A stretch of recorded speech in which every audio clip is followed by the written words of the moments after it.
के इस टावर के इनोवेशन के मौके पर मैं सबसे पहले हमारे एलजी साहब का शुक्रिया अदा करता हूं, जिन्हें कई बार रिक्वेस्ट और मेमोरेंडम पेश करने के बावजूद बड़ी कठिनाइयों से हमने ये टावर की कामयाबी नसीब हुई।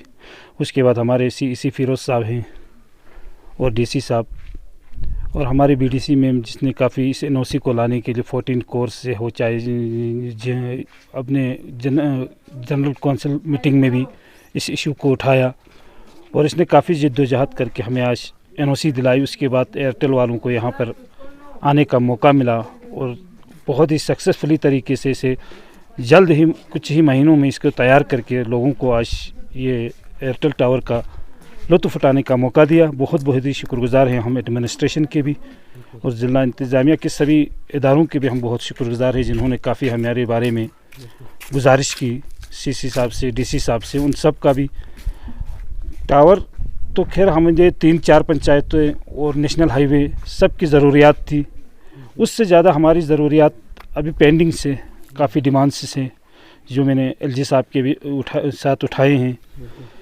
ख़ासकर हमारा कमांड एरिया के इशू से हमारी बंदोबस्ती लैंड 540 कनाल बॉर्डर पर है, जिसका भी अभी तक 30 सालों से कोई मुआवजे का पता नहीं है। सेंट्रल गवर्नमेंट, डिस्ट्रिक्ट एडमिनिस्ट्रेशन, आज की यूटी एडमिनिस्ट्रेशन कोई सिंसियरली अभी तक कोई जवाबी कार्रवाई नहीं की है, जिससे लोगों में काफ़ी मायूसी है। अभी भी हमारे लिए कठिनाइयाँ बहुत हैं यहाँ पर कि इनका सामना करना बहुत ही कठिन है। इसके अलावा हमने गवर्नमेंट के इश्तराक से 12 करोड़ रुपये हमें नहरों के लिए खर्चा मिला। हमने नहरें मुकम्मल करके पानी यहाँ तक कमांड एरिया तक पहुँचाया है। अब कमांड एरिया में पानी पहुँचाने के बाद हमें पानी अब कहाँ छोड़ना है, ये बड़ी समस्या है। अभी तक कोई हल नहीं निकला है और हम चाहते हैं कि हमारा जो गुडविल स्कूल सद्भावना की तरफ से सिविल पब्लिक को डोनेशन किया था, वो जिस पर कुछ सालों से सद्भावना की स्कीम्स बंद होने से स्कूल को बंद कर दिया गया, वहीं से आज तक हमारे स्कूल में आर्मी के अंडर रखा हुआ है, उसको सिविल के हवाले किया जाए, ये हमारी गुजारिश है। और यहाँ पर काफ़ी छोटे मसाइल भी है। इनर रोड्स का बड़ा मसला है, क्योंकि आने वाली पॉपुलेशंस कंजेस्टेड एरिया में कैसे जाएं, ये बड़ी समस्या है, जिसके लिए भी मैंने ऑलरेडी डीसी साहब, सीसी साहब को भी गुजारिश की है, उस पर भी हमें काम होना चाहिए।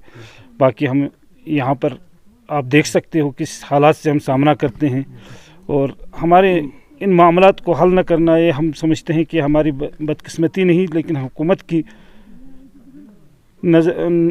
सही नज़र न लगना हमारे लिए बहुत ही शर्मिंदे से ताबिर हो जाते हैं। क्योंकि यहाँ पर अक्सर लोग ऐसे हैं जिन्होंने इस मुल्क के लिए शुरू से लेकर आज तक अपना शाना बशाना साथ दिया, अपनी जानें कुर्बान की। हम लोगों ने but the country has faced 3 majors wars, but the people of Kaksar have faced 6 major wars. और एक्चुअली यहाँ पर इतनी कठिनाइयों के बावजूद भी और मुल्क के साथ शाना बशाना खड़े होने के बावजूद भी इन लोगों को दर व दीवार से लगाना, ये बहुत ही नाइंसाफ़ी है।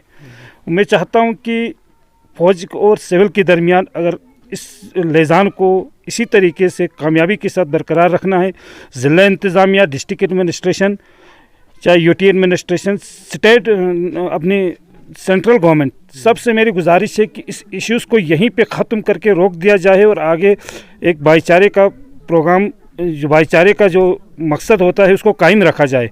वरना ये दिन ब दिन एक ख़तरा साबित हो सकता है। मैं तो अभी पब्लिक को और आर्मी के दरमियान का आदमी हूँ, सबको संजीदगी से रहने की गुजारिश करता हूँ, लेकिन ये एक ज्वालामुखी की तरह है, क्योंकि लोगों के पास और अपने लिए रहन सहन के लिए या ज़िंदगी बसर करने के लिए और कुछ भी नहीं है। सिर्फ जो थोड़े से एरियाज़ बचा है, उसमें भी अगर हम सारा 50% हमने ऑलरेडी फ़ौज को दिया है, उसके ऊपर अगर वो भी सारा अगर चले जाता है, फिर तो हमारे यहाँ पब्लिक का रहने का कोई फ़ायदा नहीं है। काक्सर इस पूरे इलाके की एक बैकबोन है, जिसकी तमाम तर लोगों की ज़रूरियात जो है वो काक्सर से पूरा होती है। आज आपके गांव में ईसी मुबारक शाह ने भी विजिट किया है और काफ़ी कुछ आपसे बातचीत भी हुआ है, किस तरह के एश्योरेंस मिला है आपको? अब उन्होंने बात करने की ज़िम्मेदारी ली है, लेकिन संजीदगी से लेनी पड़ेगी, क्योंकि उनकी यहाँ संजीदगी से और जल्द अज जल्द फैसले की ज़रूरत है। क्योंकि 2009 में हिल काउंसिल, डिस्ट्रिक्ट एडमिनिस्ट्रेशन और आर्मी के हायर अथॉरिटीज़ सब बैठ के इसमें फैसला हुआ है 50% लैंड वेकेटेड हमने आर्मी को किया है, 50% पब्लिक को है। अभी तक उस 50% में फर्स्ट फेज में 200 कनाल्स पब्लिक को देनी थी, उसमें 10 साल की देरी क्यों हुई? 10 साल की देरी के बावजूद भी, इतने सब्र करने के बावजूद भी कोई फैसला अभी तक हमें अपनी ज़मीन नहीं मिल रही है। ये बड़ा इशू है। और ऊपर से 540 कनाल लोगों की बंदोबस्ती लैंड को ऐसे हिंदो पाक बॉर्डर के दरमियान में फुटबॉल ग्राउंड बनाया गया जिसका कोई मुआवजा नहीं।